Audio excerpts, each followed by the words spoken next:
प्रहलाद जी की रक्षार्थ विष्णु भगवान का सुदर्शन चक्र को प्रेरित करना। पराशर जी कहने लगे, जब हिरण्यकश्यपु ने कृत्य को असफल हुआ जाना तो अपने पुत्र प्रहलाद को बुलाकर उनके इस प्रभाव का कारण पूछने लगा। हिरण्यकश्यपु कहने लगा, प्रहलाद, तू अति प्रभावशाली है। तेरे ये प्रयास मंत्रयुक्त हैं या प्राकृतिक हैं? पिता के इस प्रकार पूछे जाने पर दैत्यपुत्र प्रहलाद ने उनके चरणों का स्पर्श करके यूं कहा, पिताजी, मेरा ये प्रभाव ना तो प्राकृतिक है और ना मंत्रयुक्त, वरन जिनके मनों में विष्णु भगवान का वास है उनके लिए ये तो साधारण बात ही समझनी चाहिए।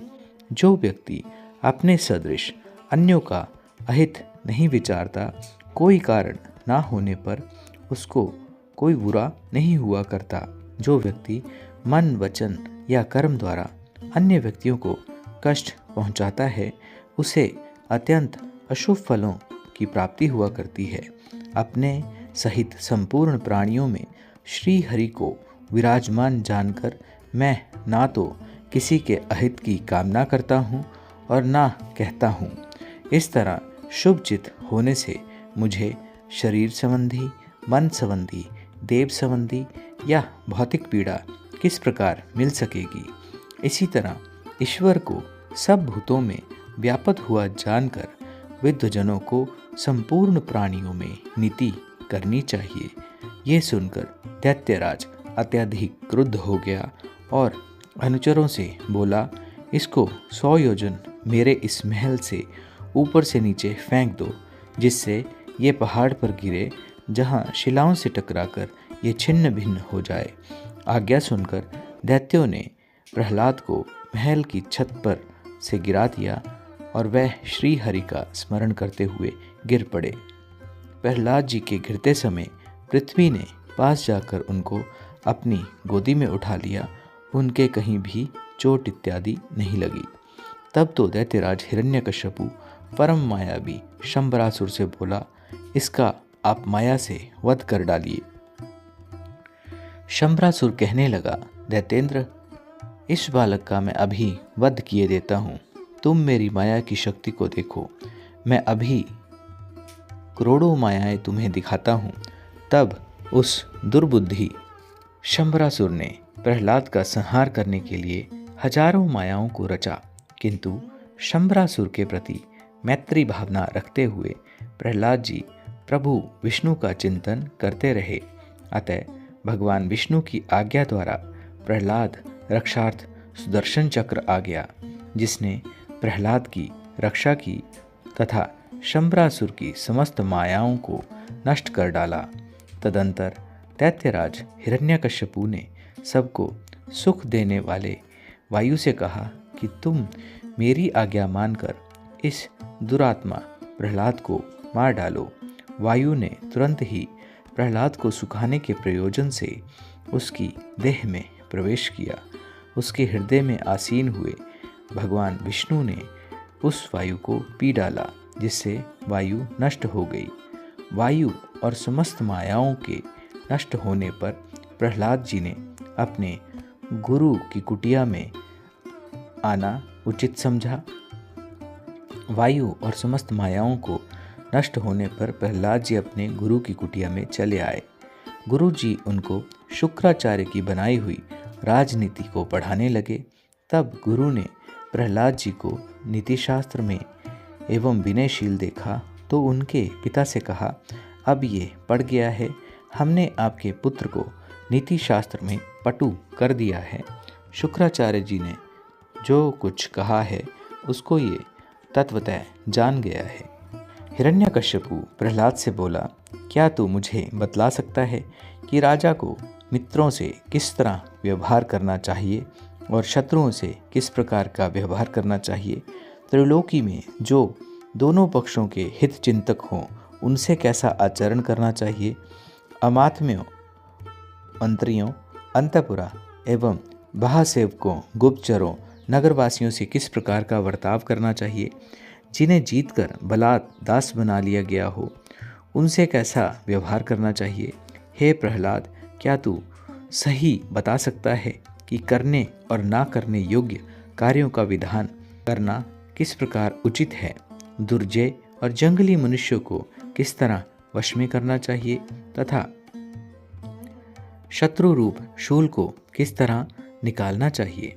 उपरोक्त सब और जो कुछ तूने अध्ययन किया हो वह सब मुझको बता। मैं तेरे हृदय के भावों को जानने के लिए उत्सुक हूँ।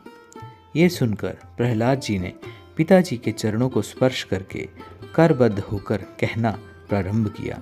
पिताश्री, इसमें संदेह नहीं है कि गुरु जी ने मुझको इन सब विषयों की शिक्षा नीति प्रदान की है और उनको मैं जान गया हूँ, किंतु मेरे मत से वह नीतियाँ सुंदर नहीं हैं। मित्र आदि को साधने के लिए 4 उपायों साम, दाम, दंड तथा भेद का वर्णन किया गया है, किंतु आप क्रोधित ना हो तो मैं कह देना चाहता हूँ कि मुझे तो इस जगत में कोई भी मित्र, शत्रु आदि दृष्टिगोचर नहीं हो पाते और कोई साध्य नहीं है। इन साधनों द्वारा मुझे क्या लेना देना? प्रभु विष्णु भगवान में शत्रु और मित्रों की बात ही किधर है? श्री हरि तो गुरुओं में, आप में तथा अन्यंत्र सब स्थानों में व्यापक हैं।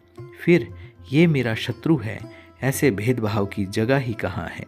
अतः हे पिता, सब कुछ त्याग कर सबको अपने शुभ के लिए प्रयत्नशील होना चाहिए।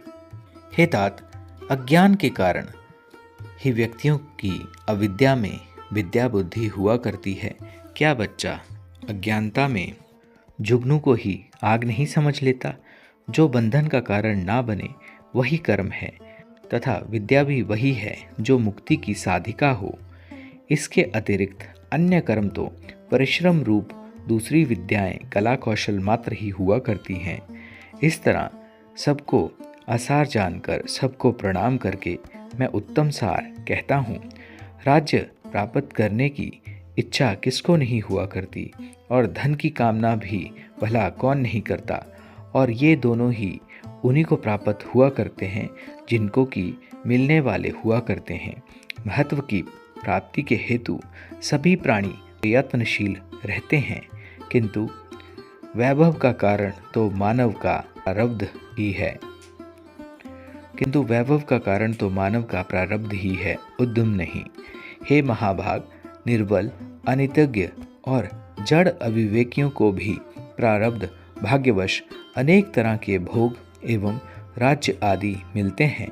अतः जिन प्राणियों को महान वैभव की लालसा हो उनको केवल पुण्य इकट्ठे करने का प्रयत्न करना उचित है तथा इसको मोक्ष की कामना हो उसको भी समान लाभ का ही यत्न करना उचित है। मानव, देव, पशु, पक्षी, वृक्ष एवं सरीसृप सभी भगवान विष्णु से भिन्न होते हुए भी यथार्थ में उनके ही रूप हैं। इस बात को समझने वाले मानव को समस्त चर अचर विश्व को आत्मवत देखना चाहिए, क्योंकि ये सब जगत रूपधारी विष्णु भगवान ही हैं। ऐसा समझ लेने पर वह अनादि ईश्वर अच्युत प्रसन्न होते हैं और मानव के संपूर्ण कलेश नष्ट हो जाया करते हैं।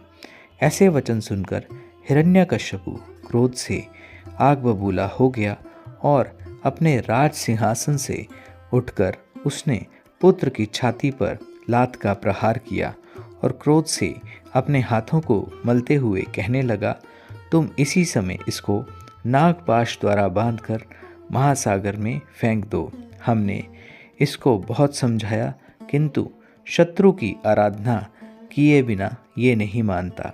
ऐसे दुष्टों का वध कर डालना ही उचित है।